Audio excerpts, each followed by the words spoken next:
they, having seen what happened in 2017, to some extent, the crisis, the enormous crisis that the company has gone through, is a benefit because everybody at the company knows now that we need to change, that we need to break with the past as far as the way the company was run. We need to go from growth at any cost to responsible growth and growth in partnership with other players out there. That's clear, but now I've got to kind of get the company down to the normalcy of execution, of building great technology, and I think we're going to get there. It's still some tough sledding early on, but I absolutely think we're going to get there. When you talk about execution, is profits one of the things you want to get? I think you lost $4 billion last year. Well, peanuts by the standards of... Profits would help. Yes. So at some point, we absolutely have to become profitable, and that's part of the plan. Do you have a kind of goal for that? Do you think you should be profitable by 2022 or by 2020? I think that we'll be profitable before 2022. This is the business itself. Do you want to come back a bit closer, 2020? Yeah, listen, it's not going to, I don't want to name a specific year, but this is a business that the core business, the ride-sharing business, can be profitable within 3 years. We will continue to make very aggressive investments in building out autonomy because we think that's a terrific opportunity for building out new technologies such as Uber Elevate, where near-term profitability is not a goal, but long-term growth is. So we will look to balance near-term profitability, but as a company, we will always be a company that makes big, bold bets and takes big risks. To what extent, though, do you think that drive to become profitable fights against a little bit of this culture change? If you want to make, you talked about making money, but not at all costs.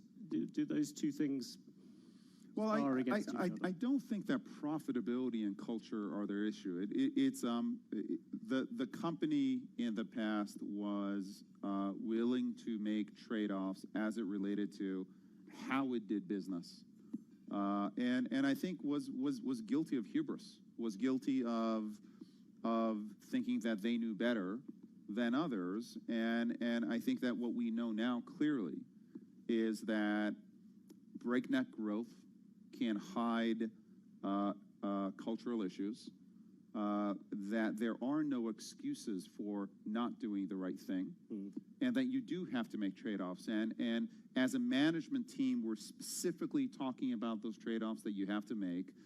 We have to be a little more patient sometimes because working with governments, regulators, et cetera, sometimes takes longer, but in the end, you build a more lasting business.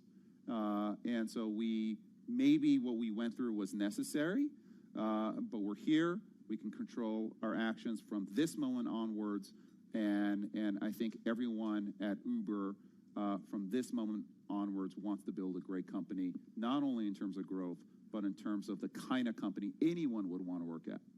Can I ask you one thing which you have got a sort of hangover from last year, which is all the regulatory problems, and particularly all the cases against you? I think there are 6 criminal probes or whatever going on. The lawyers are lining up outside the door. Which one do you sort of think? Which one do you fear most? I suppose out of these different things. Listen, I think that all of them are serious issues, and my response is that we're going to be transparent and we're going to take responsibility for our actions in the past.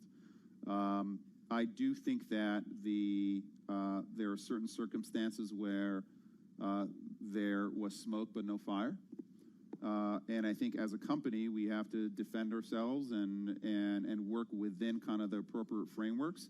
And my goal is just to get beyond this stuff. But some of these things like pricing policies, surely they go right to the heart of what Uber is, or am I wrong about that? Yeah, I think they do, but I think that there's a way of being smart but transparent at the same time, and that's where we've got to take the company.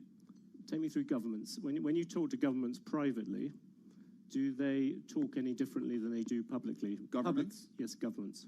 I think that they are honestly a bit relieved with how we are engaging with them, because I think that the engagement is now real. I think they feel like we're out there, we're genuine because we've learned our lessons of the past, and I do think that we can take, for example, the data that we have in terms of traffic and in terms of movement of our drivers and riders, and we can use that data to partner up with cities in order to solve congestion issues, because congestion doesn't help anyone. It wastes enormous amounts of time for consumers.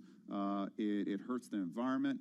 And I think that we are aligned with cities, for example, to partner with them in a fundamental way to solve these problems. And I do think that when these are conversations that a number of regulators and cities have wanted to have with us for many years, and I think we are really engaging with them at a depth that I think is going to create a real win-win going forward. Do you think you were too confrontational on this before?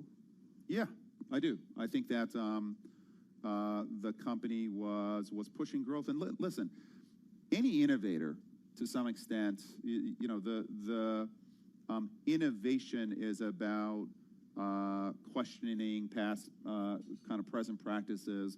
It's about breaking things, the Facebook breaking things. We just went a step and a half too far.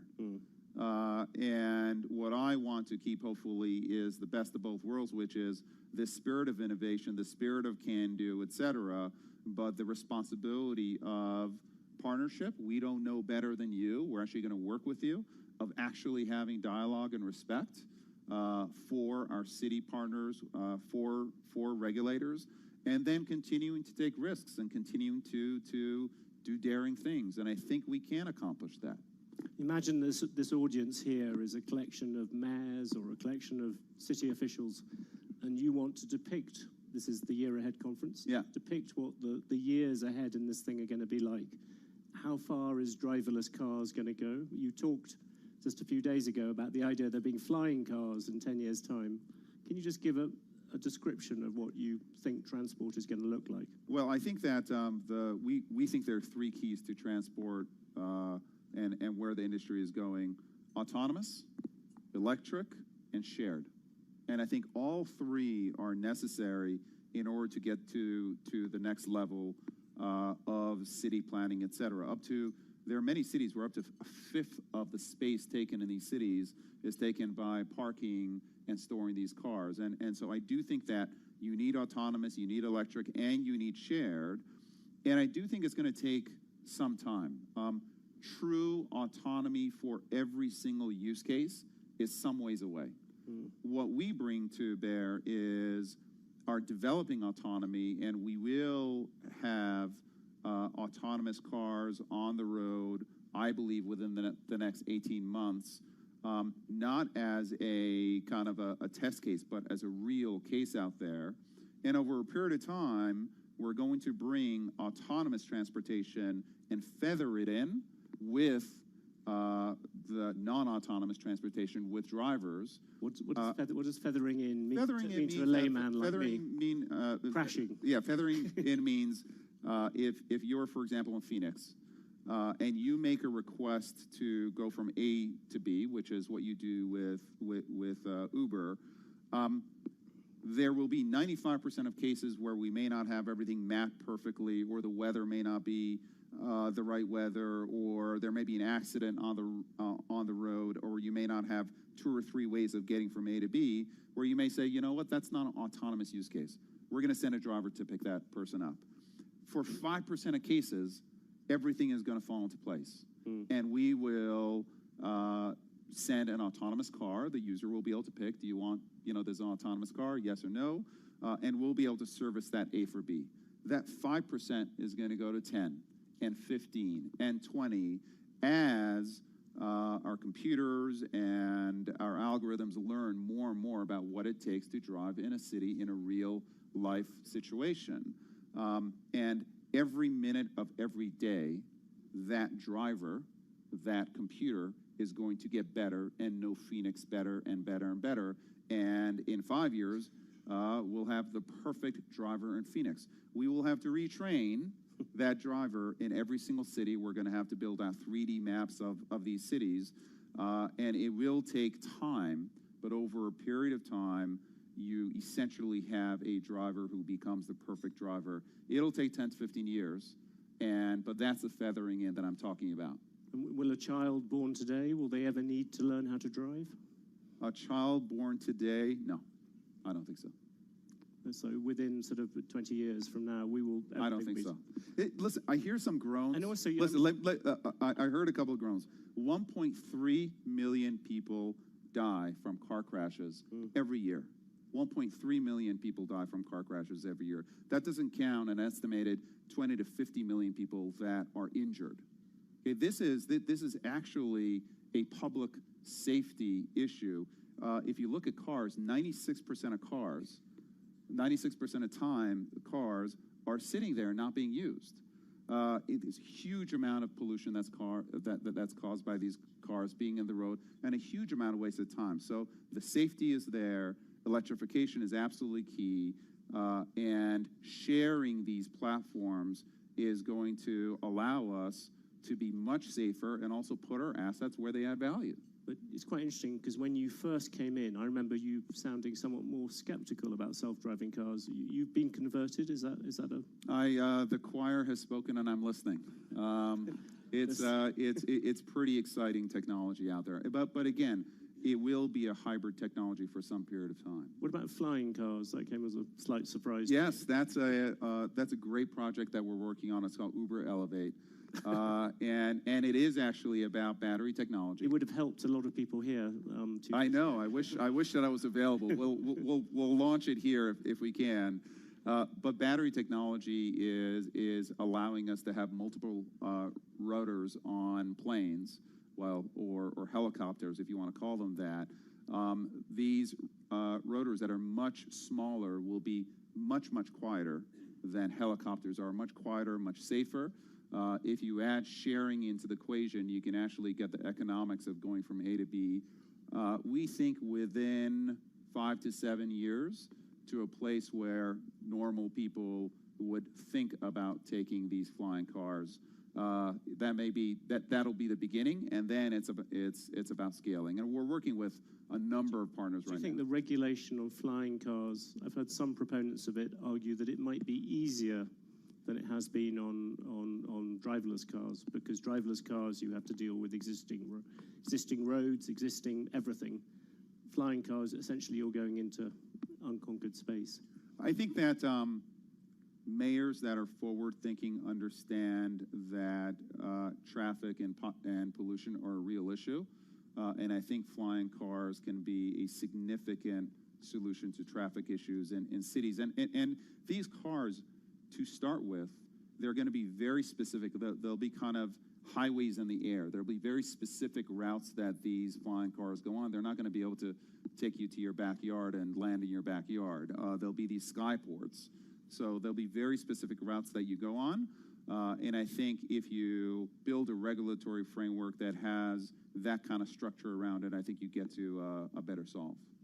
Can I drag you back, somewhat reluctantly, back to the real world? But you have Rajiv Misra, who came in with you from SoftBank. Yes. He's going to become a director. Last week, he said that Uber should focus on repairing its market share in the US and on key European markets, rather than going to new ones. Do you agree with that? Is that the way you look at Uber? I think one of the fundamental strengths of Uber is the global scope that we have. This is you a brand. had that motto, everywhere. What's it? Everywhere for everyone. Yeah, everywhere for everyone. Do you want to make it some places for some people? No, we like the everywhere for everyone. It's much sexier than some places for some people. That's telling me. Just not interesting. I do think seriously though the global scope that our company brings is important. Our being able to build technology that we can amortize essentially everywhere in the world is hard, but it is part of the fundamental value that we introduce. So I would look at Uber very much as a global brand. That said, we're going to look at all opportunities, but at this point we are leaning forward. In 2018 for us is going to be very much a lean forward year for the company. But without, I'm not trying to create new boardroom tension at Uber, but that would appear that SoftBank is keener on a more limited idea, whilst you're keener on everywhere for everyone. Well, listen, SoftBank is a very important shareholder. They're our largest shareholder, and many of our shareholders have opinions over what's the right thing to do. Ultimately, the governance of the company is going to be at the board, and we'll have those discussions at the board, and we'll set our long-term strategy, and then execute on it. one of the things which Uber played, perhaps not very fortunately, a role in was the whole sexual harassment questions and everything to do with that. I suppose one very obvious question, do you think that you have solved that part of the culture? But secondly, do you think that this is a real revolution and it's going to stick? I think that what was happening at Uber was serious, and I think that while what Uber went through was difficult, I think the Susan Fowler blog was probably one of the best things that happened for Uber, and it certainly started a movement that's an incredibly important movement of the company. I'd be reticent to say that it's solved. Yeah. But it's not an endemic issue within the culture of the company, and I think the company has learned, and I think the company took very harsh and appropriate steps to make sure that that kind of behavior is absolutely clear, that kind of behavior is not accepted in any way, shape, or form of the company, regardless of where you are, regardless of if you're a great performer or not. So I think we're at the right place for Uber as a company, but I think in general, we're not where we need to be in terms of women in senior positions, making sure that we're welcoming of women in technology, and we help women really build their careers within our company. There's a great kind of bottoms-up energy there, but we're not where we need to be, and we have a lot of work ahead of us.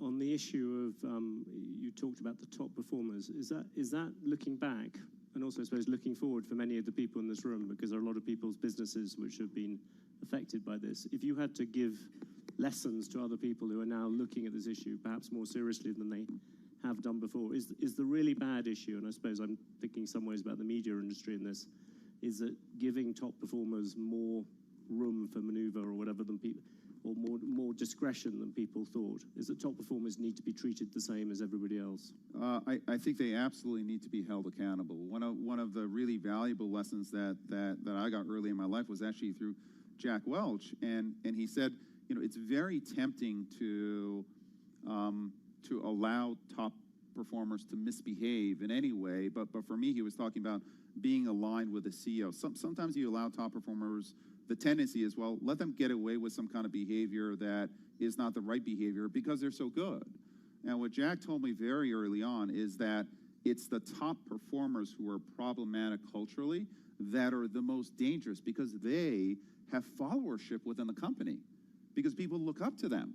So he's like the dumb person who is bad culturally. He's not the problem because everyone says, well, that's a dumb person, so who cares? It's the smart person who has followership, so it is incredibly important for the top performers to actually be held to account more radically than anyone else because they're the ones who have followership at the company, and they have to set the example. So for me personally, that has absolutely guided how I've managed. Expedia was a company that had, excellent cultural values, and one of the first things we did at Uber was to go out and reset our cultural values, and we call them norms because to me, it's not just these values that you put on the wall and kind of people stare at and it's all nice. It's about behavior. And we set out to change behavior at Uber, and I think that the company was thirsting for it, and we are starting on a path, and I believe it's going to be a positive path. An inevitable question, I hope you won't regard it as a cheap shot, but you talked about smart people who have followers throughout a company. I mean, Travis would seem to be the epitome of that sort of figure. Is that, do you think of him as being in that category of people that Jack Welch was talking about? I think, listen, Travis was the CEO of the company, and he had incredible followership, and he was held to account, right? I mean, he's no longer the CEO of the company, and he's a board member. He's a big investor, and so he's absolutely going to play a part on the board. But we've also been very clear as a company that we do have to make a break with the past, with how we behaved as a company, and to some extent with the new CEO being a very different kind of a CEO. So in the end, you have to be held accountable, and I think that Travis was held accountable, and at this point, he's a board member and a constructive one at that. If you look around the world now, where do you see the next competitors to Uber? You've obviously got Lyft, breathing down your neck. Yes, But yes. Where else did they come from? Well, I think that as you move into a world of autonomy, the position of the car manufacturers, the position of, for example, Google, who's developing Waymo and Waymo autonomous technology, you're going to get a lot of players interested in this space. And a lot of people think about Uber and ride sharing as a significant enterprise, and it is. But the fact is that we account for less than 1% of miles driven on the road now.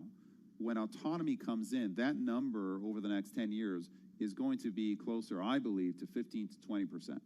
So, because we're not yet a true alternative to car ownership, and I believe that as you bring autonomous and you bring the price of mobility down and make it available to everybody, everywhere, then we become a real alternative to car ownership, and that really opens up the market for us, but it also opens us up to many more competitors.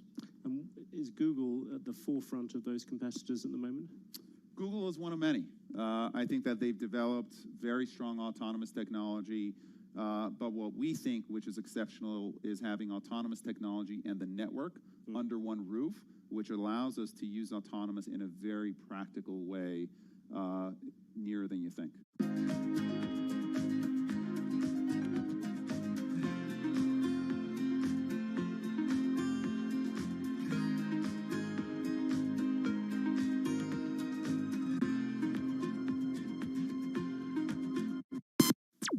This is Bloomberg Business Week.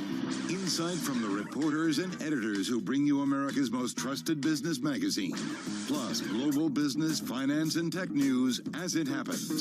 Bloomberg Business Week with Carol Masser and Jason Kelly on Bloomberg Radio. Live from New York and live from New Jersey, streaming on YouTube as well. It is Tuesday, October 6, 2020, and Jason Kelly, we continue to live in a world where there are kind of a lot of questions and it feels like very few answers. Yeah, I mean, it felt like one of the questions that you had, and I was right there with you, is what day it is. I mean, it is just... Who am I? Where am I? And who am I? Where am I? It? What's up? What's down? When it comes to the stock market, but also what are the facts? Who's telling us the truth? Who's not? I mean, we're facing all of this. And by the way, we're 28 days to the election. God, can you believe that? I was thinking about earlier this year, and it felt like it was It's 4 weeks from today. Such a long time away. I know. Yeah, exactly. So needless to say, we have a lot to talk about on this. Yes, it is Tuesday, so we'll get to that in just a moment. Let's get a check on that trading day. Here is Charlie Pellet. It is Tuesday, right? Absolutely right. Good. Count on me for the answers. Here's what's going on. We've got the Dow, the S&P higher, NASDAQ lower, stocks fluctuating after Fed Chair Jay Powell warned of a weak recovery without sufficient government aid. Bond yields flat, the dollar pushing higher. Let's begin with the 10-year. The yield there, 0.77%, up 230 seconds. Gold is down 0.6%, 19.01 the ounce. Crude pushing higher, back above $40 a barrel, up 3% right now, higher by $1.18 a barrel, $40.40. S&P 500 index up 6. That's a gain of 0.2%. The Dow advancing 91 points, having up 144 at the best level of the day. NASDAQ swinging between gains and losses. Looks like it just might be turning positive, but right now it is down by less than a point. Recapping, equities higher with the S&P up 6, up 0.2%. I'm Charlie Pellet. Happy Tuesday. This is a Bloomberg Business Flash. All right, Charlie. Now we know. If we just say it enough, we'll probably remember it. Yeah, and believe it. I hope so. All right, let's set the Business Week agenda now. Vincent Signorella is with us, global macro strategist for Bloomberg. He joins us on the phone from White Plains. Of course, he is a contributor to the Macro Squawk Desk. Squawk is real-time curated news, audio streamed directly through your Bloomberg terminal. Check out Squawk Go on your launchpad. Also joining us, Dave Wilson, beginning officially, although I think it actually started last week, his 4th decade here at Bloomberg. Year Bloomberg 31, News. right? Exactly. Stocks editor for Bloomberg. Vince, how many years do you have to go until you're here? 31 years? I probably won't live that long. Oh, okay. Wow. I got dark all of a sudden. Vince is like, I will be 102. Oh, man. So, Vince, how do you look at a day like today? I mean, 28 days to the election. We've had so many topsy-turvy things, it feels like, happen in the world, but also in the markets, we had Jay Powell. We've got the president back at home and kind of itching to get back in his office. What do traders take in from all this? And today it's kind of like it's a double-edged sword. There are people on both sides of the fence on this one. The idea about a blue wave has increased markedly over the last few days, and then on one side of the coin, that's a positive because it gives traders some certainty as to what they can expect. If Joe Biden's going to come in, if it's a potential for a Senate and a Congress sweep by Democrats, traders then can at least look at the data and say, okay, best guess scenario, this is what we're going to see. We can price for this. With the election, when it was really close, potential for a contested election, there's no way to price that at all. So at least we're seeing some clarity. Now the question traders are trying to get through their mind is, what does a Joe Biden presidency mean if indeed he actually wins the election? And they're trying to parse the tax cuts that Biden has said he was going to put out there, but more so the timing of them. It's highly unlikely anyone is going to increase taxes markedly if we're still in a recession. So you get all that pricing going on, and that's a tough algorithm to write. So I think traders are still uncertain as to where things are going to go, when they're going to go, but at least they have one thing they think they can hold on to for now. Yeah, and I do think, I think they would also just love to see some more stimulus. I think there's a consensus that we all understand, right, that this economic slowdown is going to be difficult. Hang on, guys, this just caught my attention, crossing the Bloomberg. GE, General Electric, says the SEC staff issued a Wells notice to General Electric, and that is usually an inquiry by our financial regulators. Let me just take a quick look. Shares of GE now down about 0.9% here in the trade. So we'll look for a little bit more news on that. Like I said, yeah, the SEC may bring civil injunctive action. That's what this Wells notice is indicating. This is according, as you say, to GE. Stock definitely moving, not markedly, but we can see the volume picking up pretty dramatically here. GE obviously widely held and widely followed. Now down about 1 1/3%. So yeah, we're seeing a move. Hey, Dave Wilson, beyond GE, it's moving. What do you make of the overall trade here?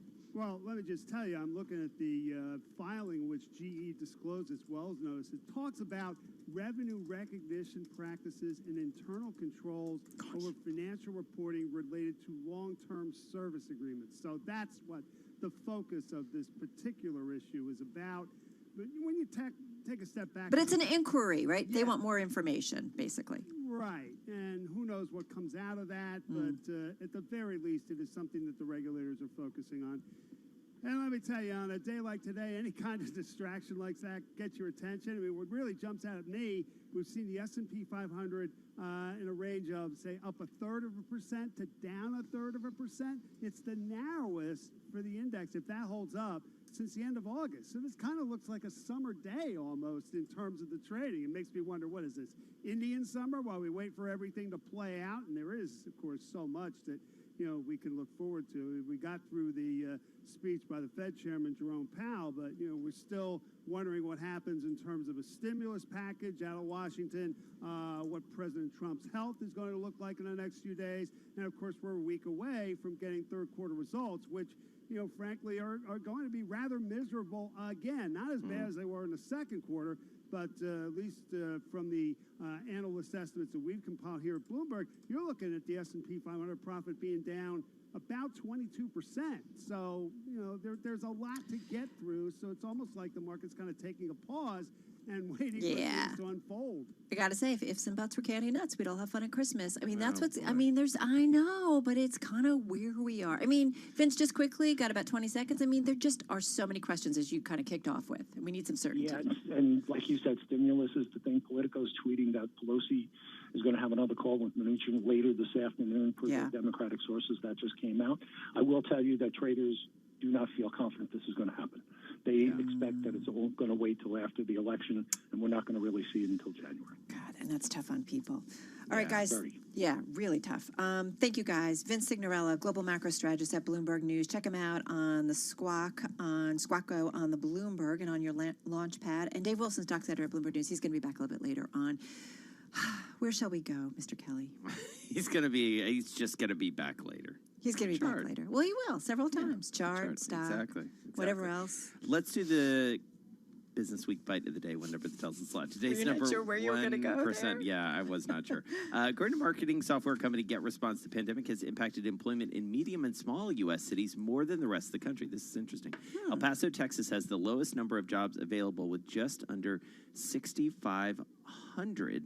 With approximately 700,000 people living there, there aren't enough jobs to employ 1% of the population.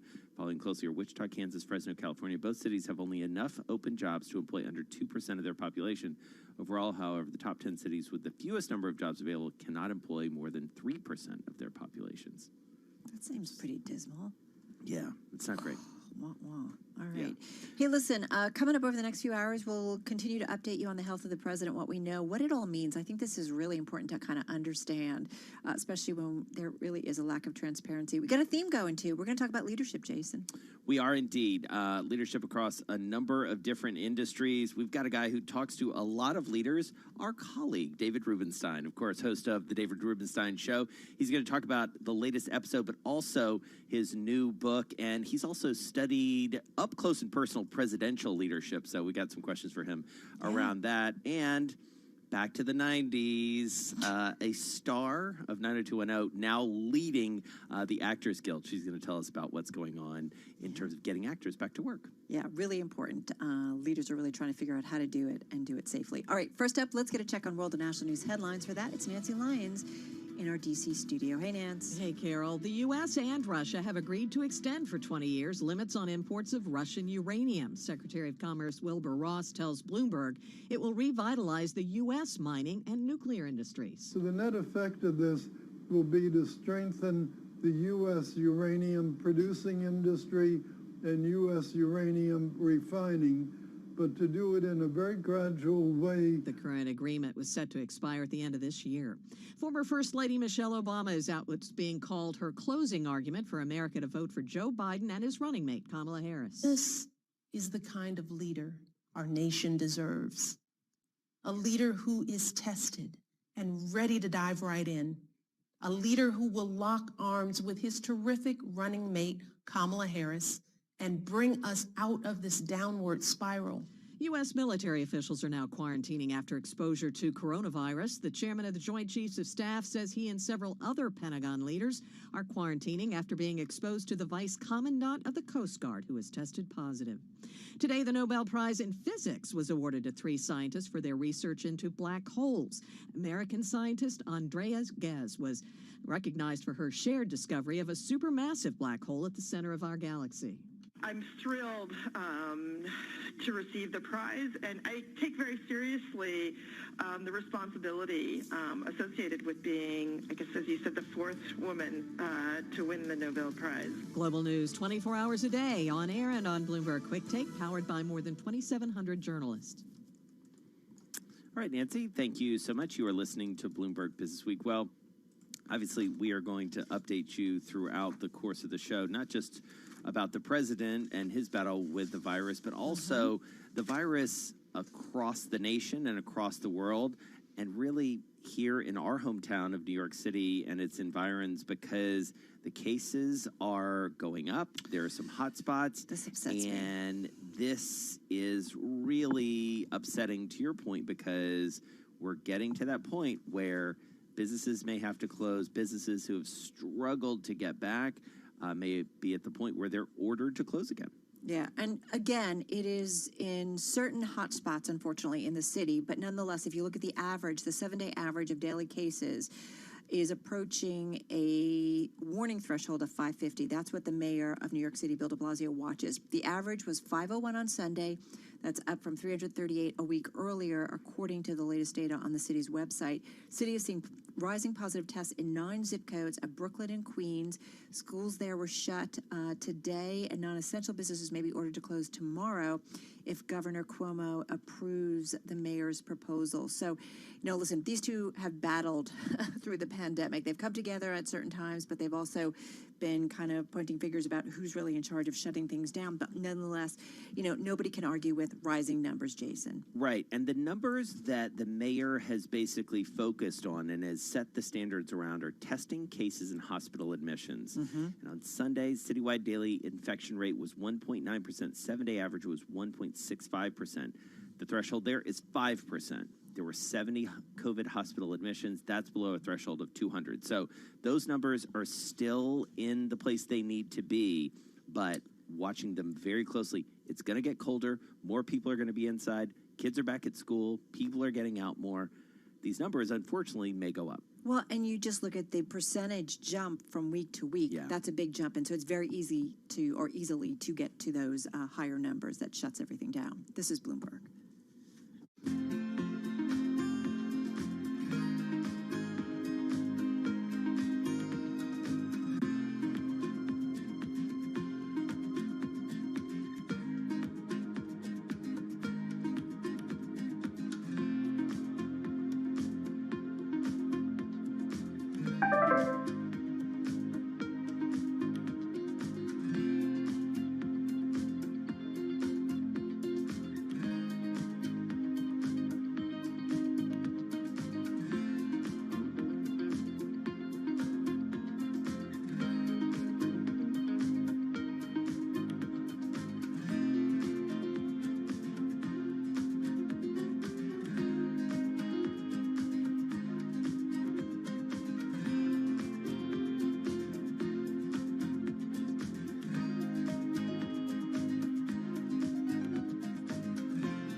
markets, headlines, and breaking news 24 hours a day at Bloomberg.com, the Bloomberg Business app, and at Bloomberg Quick Take.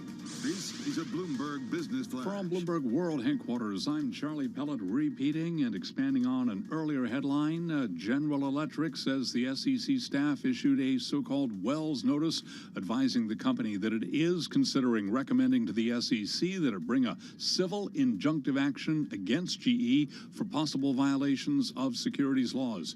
GE says it disagrees with the finding. We've got shares of General Electric trading lower now. GE is down by 2.85%. It is an up day for the Dow, the S&P, and NASDAQ. In fact, NASDAQ's trading at the best level of the day, up 19 now, a gain of just about 0.2%. Stocks, though, have been fluctuating after Fed Chair Jay Powell warned of a weak recovery without sufficient government aid.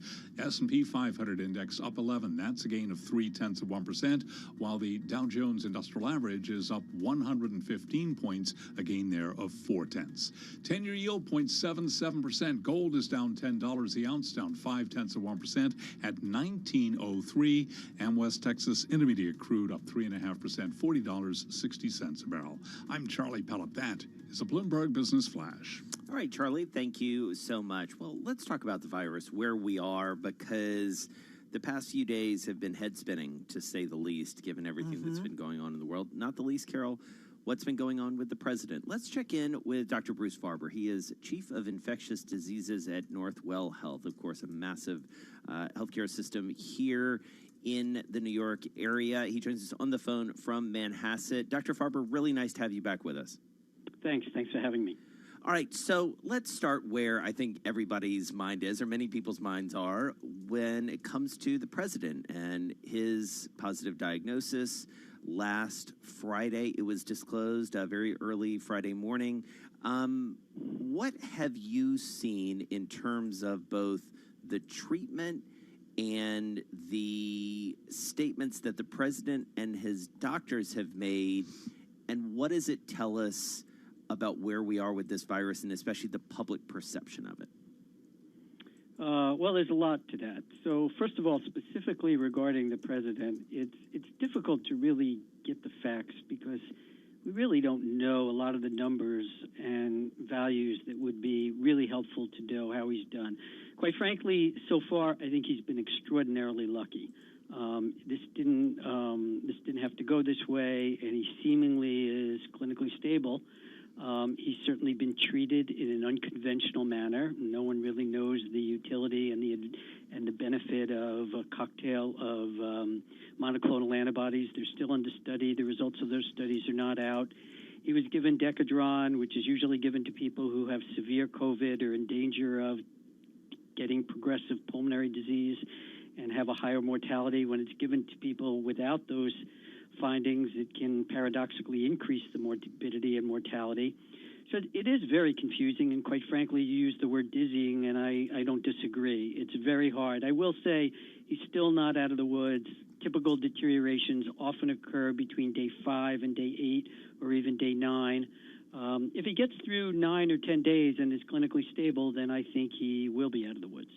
So can I just ask you, though, just to kind of follow up what Jason was asking. So he's gotten remdesivir. That's an antiviral drug, still also in its testing phases. He got 2 doses of 2 other medicines, including the experimental antibody cocktail, and I think you mentioned, I believe, the steroid. And it's used to combat inflammation in people with more severe cases of COVID-19. From the treatment he got, can we make any conclusion about how severe his case of coronavirus has been, or do we need to also take into account that I'm sure there's a lot of pressure on the doctors to throw a lot of stuff at the president? Exactly. I think one of 2 things. Either he was a lot sicker than was advertised, or they overreacted because he was the president and started him on basically giving him the kitchen sink, lots of different medications at the same time because they got nervous. And it's very hard to know without the data. We don't know his laboratory results. The oxygen levels have been, all over the place in the news. The CAT scan findings, no one really knows. So I think you're right. It's probably one or the other. I doubt it's both.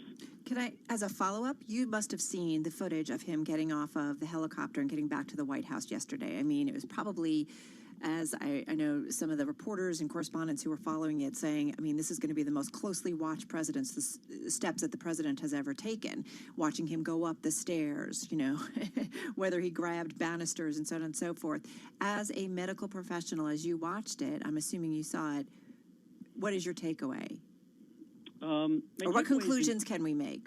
It's hard because there were such small snapshots. The real answer to that question will become forthcoming in the next week or so. I mean, most people his age with COVID are exhausted, tired, not able to keep up the schedule that a campaigning president would for weeks after suffering from COVID. They're usually walking slowly around their neighborhoods and are home for several weeks to recover. Anything's possible, and certainly there can be asymptomatic cases in 74-year-old people or mild cases. But quite frankly, I was surprised he did as well as he did. Yeah. And so, Dr. Farber, I do think that many of us who've been following this story closely, you've been following, not the story, you have been following this pandemic as closely as anyone. You've been treating patients. You understand this disease as well as anyone. I think many of us, candidly, were surprised and I dare say a little bit troubled by what the president said when he said, don't let it dominate your life, you know, making comparisons to the point where, you know, some social media platforms are taking it down. How worrisome is that to you, the downplaying of COVID-19 at this point? Oh, I think it's horrible, quite frankly. It's just terrible.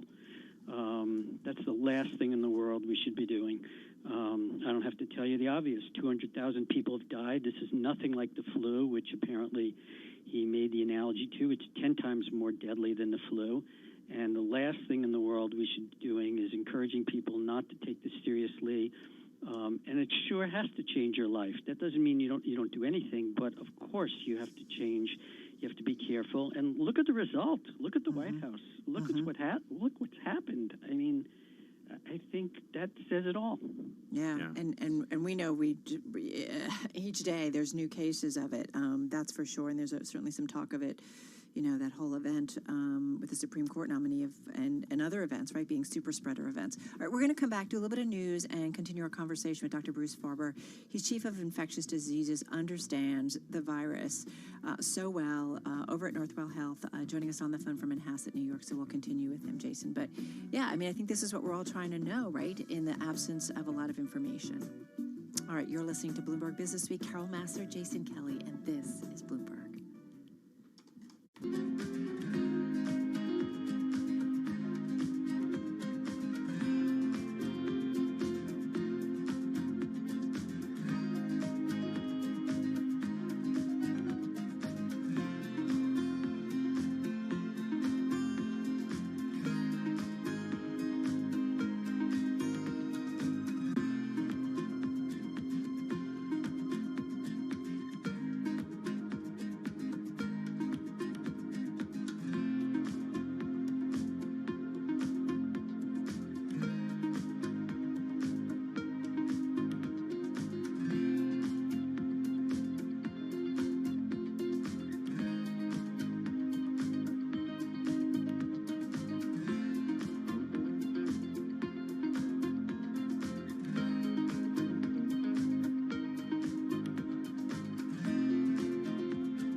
Broadcasting live to New York, Bloomberg 1130. To Washington, D.C., Bloomberg 99.1. To Boston, Bloomberg 106.1. To San Francisco, Bloomberg 960. To the country, Sirius XM Channel 119. And around the globe, the Bloomberg Business app and BloombergRadio.com.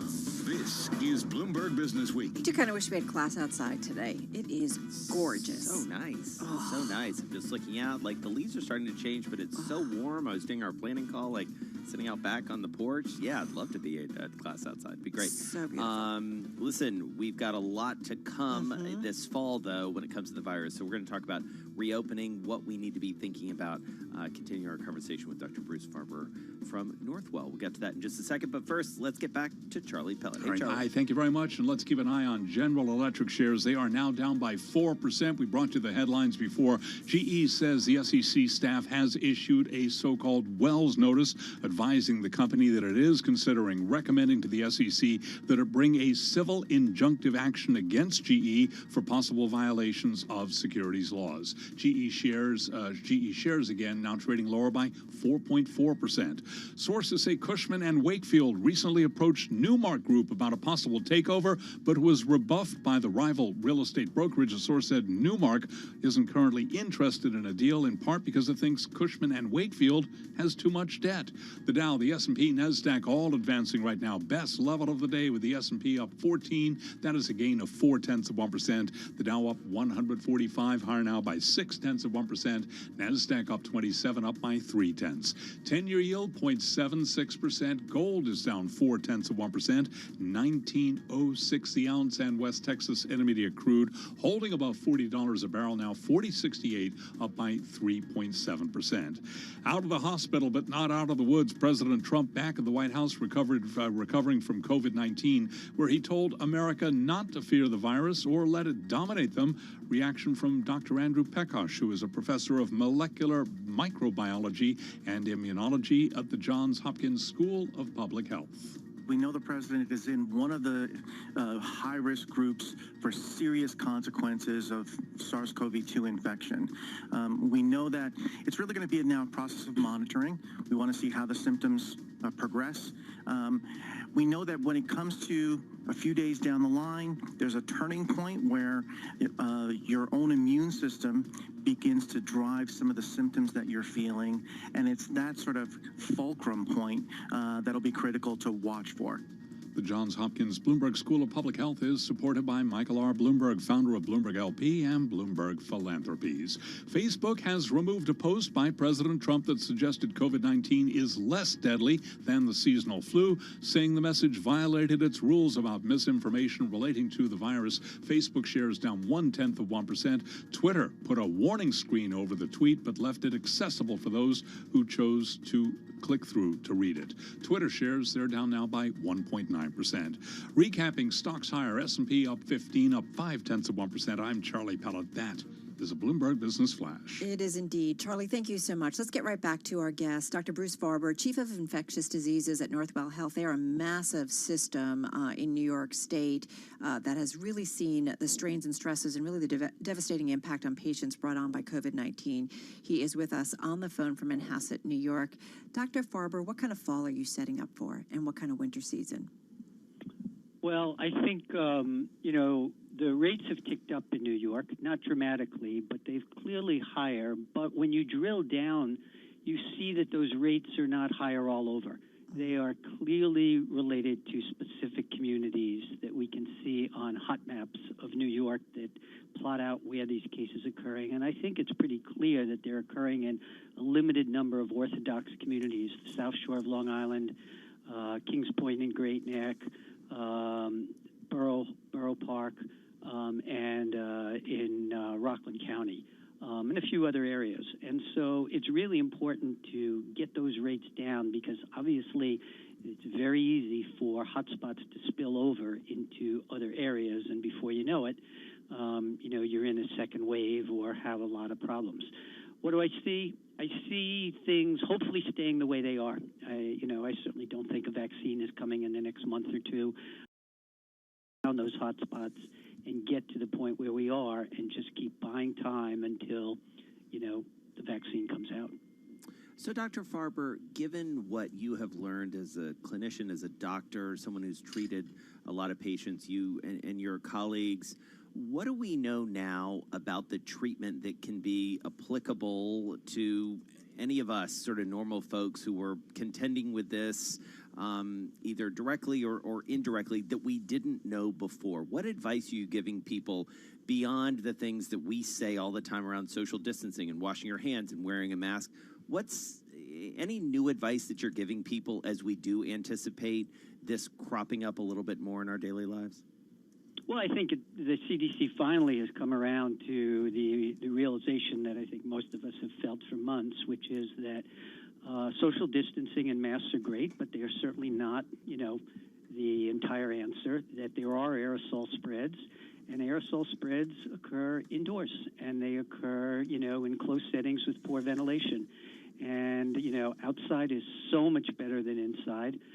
And these super spreader events are so critical. 80% of all cases are occurring in clustered events, and 20% of people are causing 80% of the cases. And there are many, many people who have COVID who do not transmit it to other people. I mean, look, the rate in household contacts is still in the, mid-20s. It's not nothing, but it's not 100%. But you put somebody in a closed bar, restaurant, hall, you're screaming, you're loud, poor ventilation, then you can get a huge outbreak in a very short period of time. And I think that's probably what's happened in the Orthodox communities over the past couple of weeks. So does it make you nervous as restaurants are opening up inside, even though they're doing limited capacity? I mean, how do you, as a doctor, does that make you stop and say, well, I kind of wish they weren't doing it? I think it's hard. I mean, honestly, I prefer outside. Have I been in a restaurant? Yes, but not commonly. And I think the restaurants that do it well, really spread you out. But yeah, I'm cautious, and I feel bad. I love New York restaurants.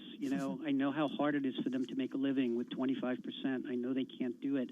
But at the same token, it can be a fatal virus, and I sure don't want to go into a restaurant unless I'm very confident that it's well-spaced and, as long as the weather holds, eat outside.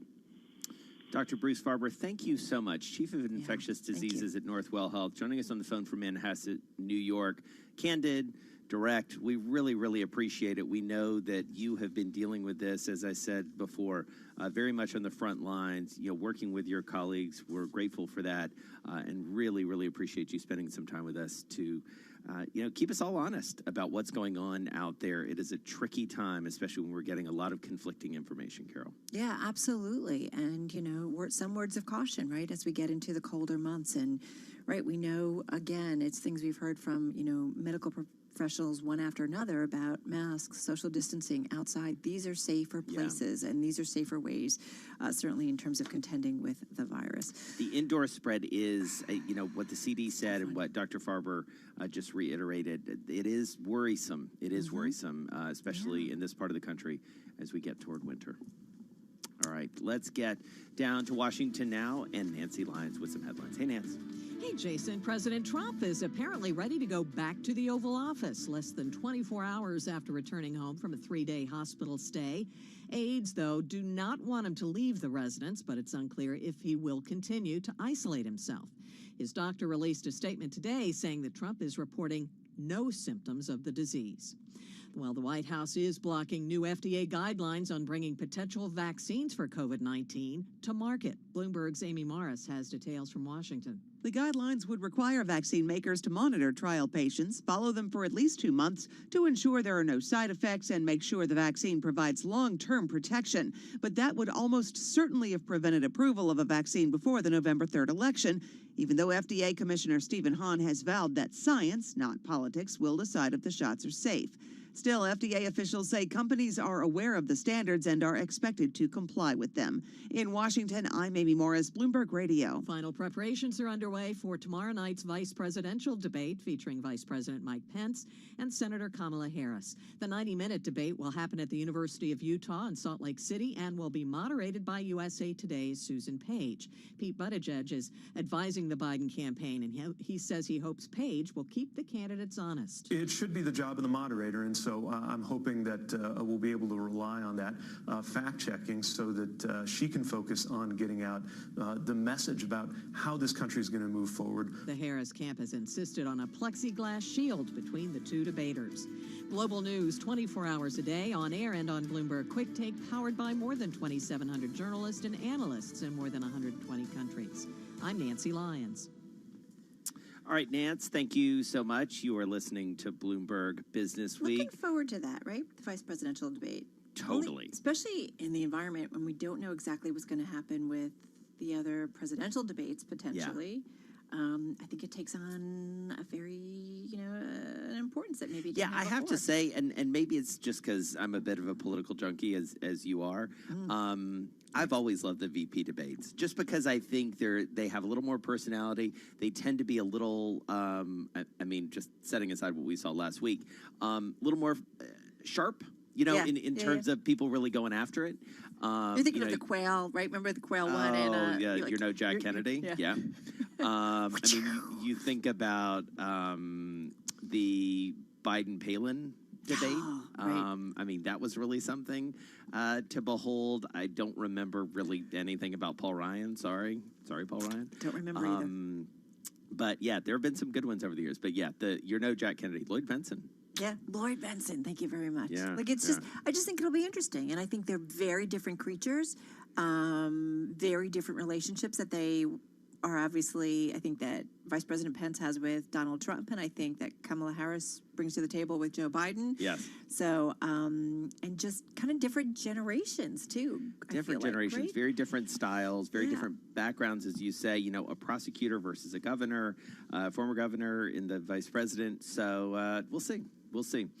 Meanwhile, just briefly, before we head into the next thing, Goldman Sachs, this is a callback, $14 billion for its largest fund since 2008. If you ever doubted that Goldman was going to get back to business and get back to business in a big way, here we go. And this is a credit fund, which is very interesting and notable. This is not a leveraged buyout fund. It's credit. Yeah, so we're looking at $14 billion. It's shaping up to be one of the largest debut investment vehicles ever raised. Yeah, it's interesting that it is the credit markets, right? Yeah. And so my guess is they feel pretty upbeat about the credit markets at this point to make such a big cap raise. This is Bloomberg.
Hits, headlines, and breaking news 24 hours a day at Bloomberg.com, the Bloomberg Business app, and at Bloomberg Quick Take. This is a Bloomberg Business Flash. From Bloomberg World Headquarters, I'm Charlie Pellet. Best level of the day for the U.S. stock market. Stocks are gaining for a second day amid a push to resume talks over additional stimulus in the wake of a warning from Fed Chair Jay Powell that the economy will suffer without more aid. S&P up 22, a gain of 0.7%. The Dow is now up 200 points, a gain of 0.7%. And NASDAQ up 59, that is a gain of just about 0.5%. 10 years up 132nd with the yield right now of 0.77%. Gold is down 0.4%, 19.05 the ounce. And West Texas Intermediate crude up 4%, $40.80 a barrel. Levi Strauss shares up 0.7%. Levi will be among the companies reporting after the close of trading. Recapping, S&P up 22, a gain of 0.7%. I'm Charlie Pellet. That's a Bloomberg Business Flash.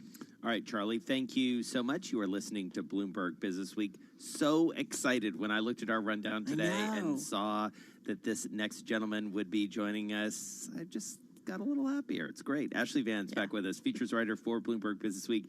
He's also the author of a terrific book, Elon Musk, Tesla, SpaceX, and the Quest for a Fantastic Future. Always looking around the corner is Ashley Vance. He joins us on the phone from Palo Alto. Ashley, how the heck are you? I'm good. Thanks for the warm intro.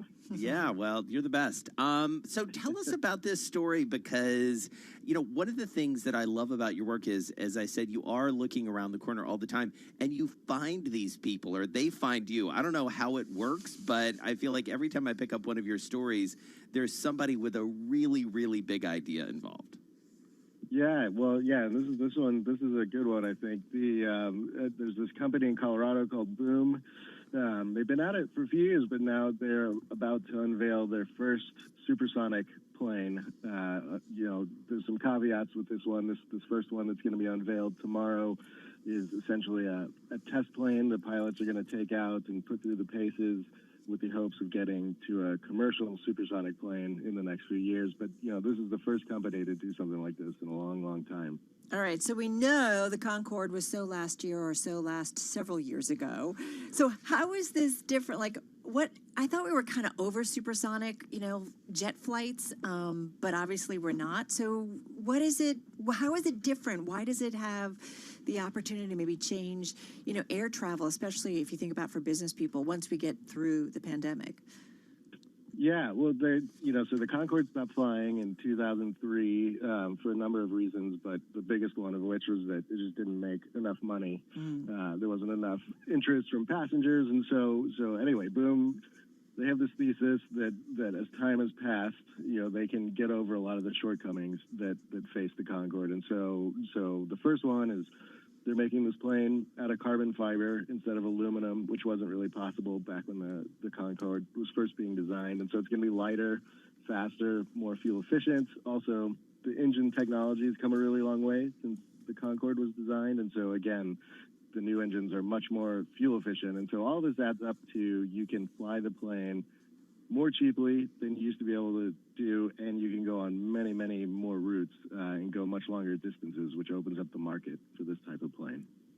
And so, Ashley, frame this in the context of everything else we see going on more in terms of space, right? I mean, like we talk about that all the time. We talk with you and many of our colleagues about that. And obviously SpaceX was part of your work that you've done or has been part of the work that you've done around Elon Musk and his vision for that. This is a little bit more, I'm going to say it, down to earth.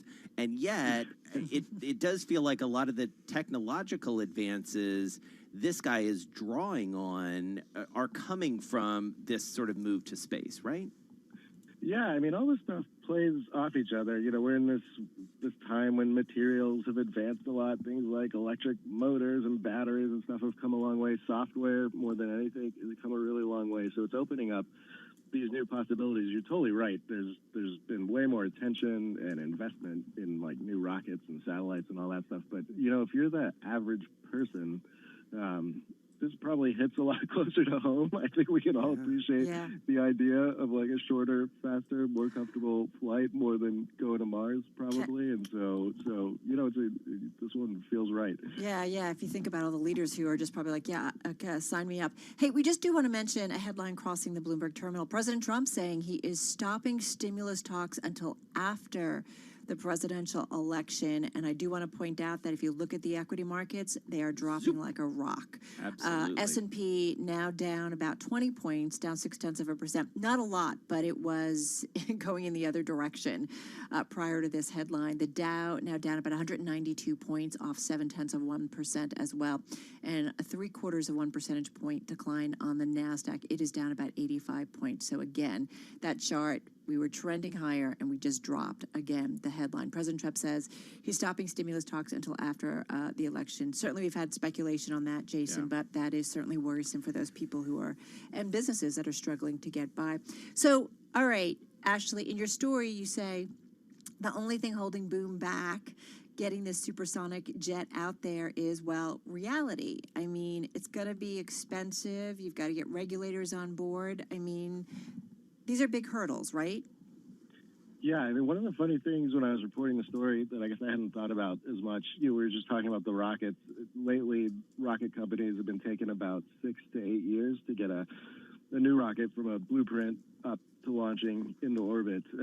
This plane, so, if in the best case scenario, they would actually be able to fly the new commercial airliner called Overture in 2029. And so, because you're taking people instead of satellites and so much is at risk, this is a really involved process.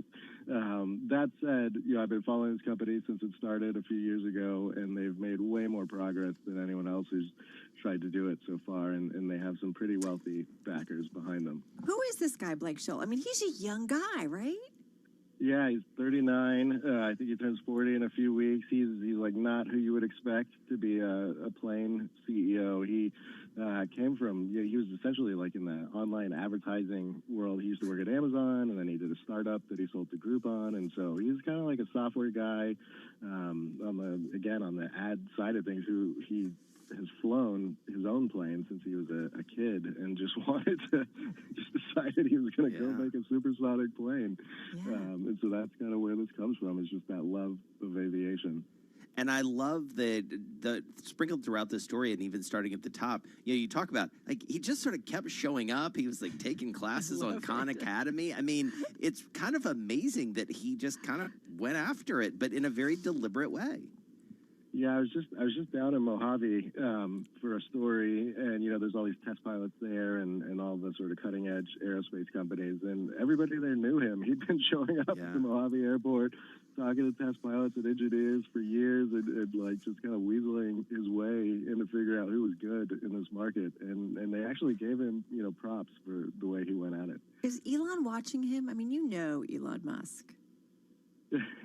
Elon's, for a long time now, he's talked about he wants to make an all-electric supersonic plane. It's this thing that he brings up time and time again. As far as I know, there's no actual plans to do this. Some of Elon's friends are investors in Boom, but Elon's not been involved yet. But yeah, I'm sure he's keeping an eye on this, and it's one of these things that Elon wants to do, but his plate is still too full, I think. It's like, Blake, hey, come on over. Let's have a little conversation. Just to reiterate what a multimedia threat you are, this is also featured in a new episode of Hello World from Home, right, Ashley?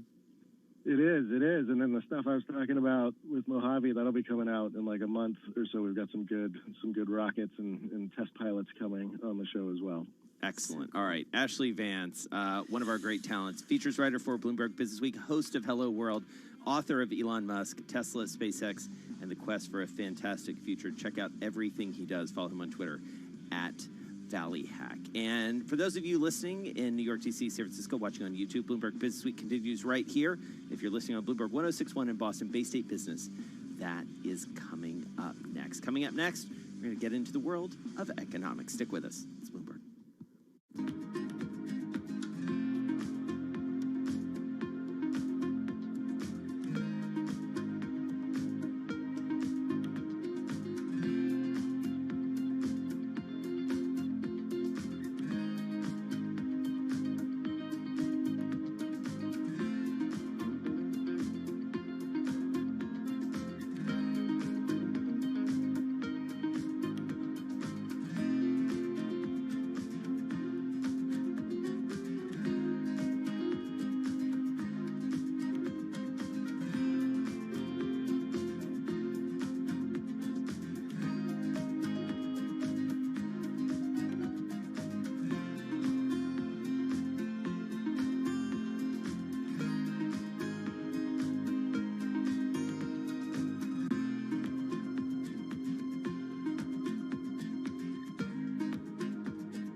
Okay, ladies and gentlemen, stop on profit for Japanese yen at 105.81.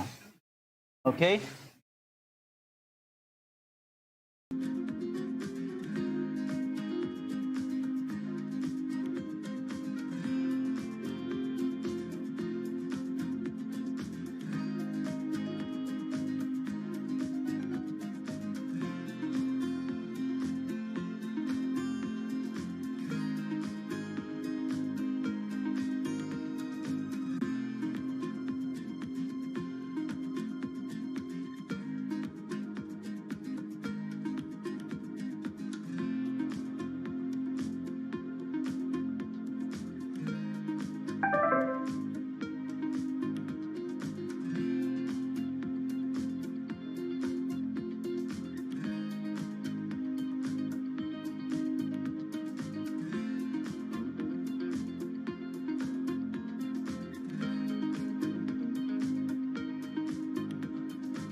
From Bloomberg World Headquarters, I'm Charlie Pellet. We move into the final hour of trading on this Tuesday, October 6th, and a dramatic reversal for the U.S. stock market. Last update, I told you, were the highs of the day. Right now, we are at the lows of the day. President Trump says he has told his negotiators to stop talks with Democratic leaders on a fiscal stimulus package. The president saying, quote, I have instructed my representatives to stop negotiating until after the election, immediately after I win. President saying, quote, we will pass a major stimulus bill that focuses on hardworking Americans and small business. Let's get right to the numbers with the S&P now slumping 290 points. That is a drop of 1%. The S&P is down 33 points, down 1%. NASDAQ down 129, a drop of 1.1%. And again, it is the Dow Jones Industrial Average that is down 269 points right now, a drop of 0.9%. 10 years up 13.30 seconds, 10-year yield 0.73%. Gold is down 0.9%, 18.96 the ounce, and West Texas Intermediate crude up 2.5%, $40.21 a barrel. Fed Chair Jay Powell is warning of a weak U.S. recovery without sufficient government aid and says providing too much stimulus would not be a problem. Reaction from Julia Coronado, a former Fed economist and the president of Macro Policy Perspective. She was interviewed this morning on Bloomberg Television. He sounds more worried about the outlook. I think reflecting two things. One, the flattening in the data momentum. It's still positive, but it has flattened out. He noticed and acknowledged that more clearly than he has to date. And I think the prospects of no fiscal stimulus are more acute now than they have been. Southwest Airlines says it will cut employee compensation in a last-ditch effort to avoid the first involuntary layoffs in the company's 49-year history. Southwest shares right now down 1.7% among some of the other airline names.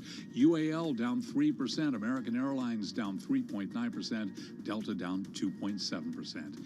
S&P down 1.1%. Charlie Pellet, Bloomberg Radio.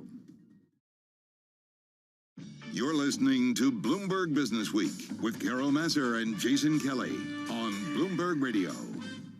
So we talked with our next guest in late August. It was just Jason on the heels of the Democratic and Republican national conventions. Safe to say a lot has happened since then politically. We do know, though, the U.S. economy continues to struggle. We see inconsistent data points. When it comes to the markets. And we did have Fed Chief Jay Powell today warning of a weak U.S. recovery without sufficient. Position closed on Japanese yen at 105.581. Okay, a closed position at 105.581. line, and certainly investors paying very close attention to it. Yeah. Also, I would imagine economists paying very close attention to it. So nice to have Rhea Thomas back with us, economist at Wilmington Trust. So Rhea, what do you make of that? And what do you think it means for the underlying U.S. economy if there's no fiscal stimulus coming anytime soon? I do think it's an important development in terms of the outlook going forward. The PPP program, as well as the unemployment insurance benefits, as well as the economic impact payments that were part of the CARES Act, those have all sort of kind of dried up now, and we're moving to this next stage where we really needed that additional stimulus to help propel consumer spending going forward. And consumer spending, of course, accounts for about 70% of GDP, and that PPP really helped prop up employment, and of course those unemployment insurance benefits and the direct payments helped prop up spending, both of which have already been leveling off. So I think this is an important development, and it does cloud the outlook for the near term. All right. So, Rhea, on that headline, do you go to your team? All right, folks, let's all meet in the conference room virtually, of course. And, we got to rework our models. I mean, we all know that stimulus has been important in preserving what's left of the U.S. economy. So I do wonder, how much do you, I know it's problematic, but how much do you start to rework kind of what the rest of the year looks like? Sure.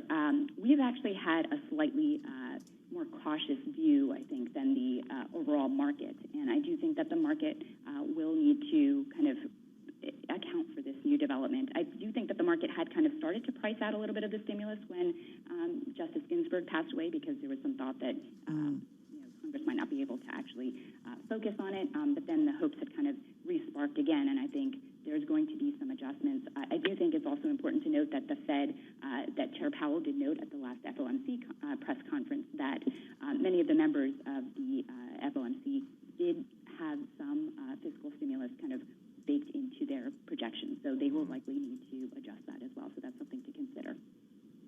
So, Rhea, as you and your team look across the employment landscape specifically, what do you see? What are the persistent trends, and what are you most worried about in the balance of 2020 here?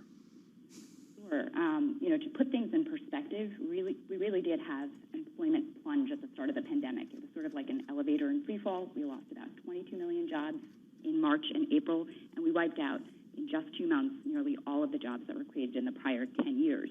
And the labor market's trying to recover now, but it's sort of like we're running upstairs rather than riding the elevator back up. And we are running into this problem where we're running out of steam a little bit here.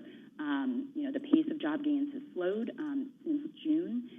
We did have gains in September, and it looked like a positive development that the unemployment rate had dipped, but that was really due to some people in the labor force actually dropping out. And that's concerning, because the longer that's a sign that people may be discouraged, not looking for jobs. It may also have to do with some of the virtual schooling and parents having trouble finding childcare to go back to work. But that's a concern as well.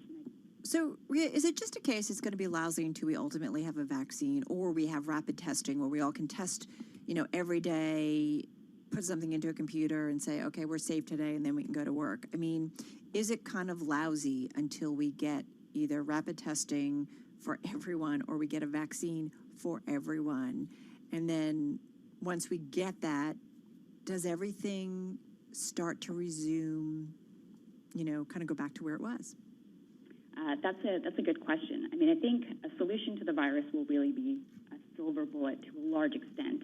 But the longer this drags out, the more there is